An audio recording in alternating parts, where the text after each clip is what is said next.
Friends, gather round because tonight we're diving headfirst into the thrilling world of telecom infrastructure. Don't worry, I promise to make it as painless as a root canal performed by a drunk badger. We're talking about Open RAN, which stands for Open Radio Access Network. And no, it's not a radio station run by anarchists.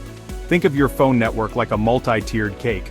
Open RAN focuses on the bottom tier, the Radio Access Network, which connects your phone to the wider network. Traditionally, this layer has been dominated by a handful of big players like Huawei and Nokia, using proprietary closed systems. Essentially, it's like getting your cake ingredients, the recipe, and the oven all from the same company. Convenient? Maybe. But also a bit limiting, wouldn't you say? Open RAN aims to shake things up by using open interfaces and interoperable components from different vendors.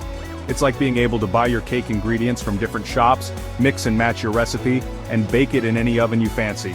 This means more flexibility, more competition, and hopefully, a tastier, more affordable cake for everyone. Or in this case, a more secure and diverse telecom network.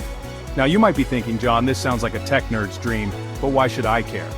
Well, my friend, because this seemingly obscure technology has the potential to reshape the entire telecom industry and impact everything from your phone bill to national security. So, buckle up, Buttercup, because things are about to get interesting. Now let's talk about the elephant in the room, or should I say, the elephant with questionable hair in the Oval Office. That's right, folks, Donald J. Trump, back for round 2, baby. And guess what's high on his agenda? No, not building a wall made of discarded Big Macs, though I wouldn't put it past him. It's Open RAN, believe it or not. Apparently, even Trump can recognize a good thing when he sees one, or at least something he can use to stick it to China. The Trump administration, in a rare moment of competence, has been throwing money at Open RAN like a toddler with a fistful of cash at a Chuck E. Cheese. We're talking billions of dollars in funding, grants, and incentives aimed at boosting Open RAN development and deployment. This funding frenzy has sent ripples through the telecom industry, attracting both established players and scrappy startups eager to grab a slice of the pie. The message is clear. Open RAN is not just a pipe dream, it's a national priority, and the US government is putting its money where its mouth is. Of course, throwing money at a problem doesn't always guarantee success, as anyone who's ever invested in a friend's foolproof business idea can attest, but it's certainly a good start, and it's clear that the Trump administration is betting big on Open RAN as the future of telecom. So, who are the players in this high-stakes game of telecom roulette? Well, on one side we have the traditional telecom giants, the Nokias, the Ericssons, the Huaweis of the world. They're like the seasoned poker players, used to holding all the cards and raking in the chips. But Open RAN is changing the game, and now they're being forced to adapt or risk getting left behind. On the other side, we have a new breed of players. Smaller, nimbler companies like Mavenir, Parallel Wireless, and JMA Wireless. They're like the hungry card sharks, eager to prove themselves and shake up the status quo. These companies are developing innovative Open RAN solutions, from software to hardware, and they're attracting significant investment and attention. And let's not forget about the US military, which has a vested interest in seeing Open RAN succeed.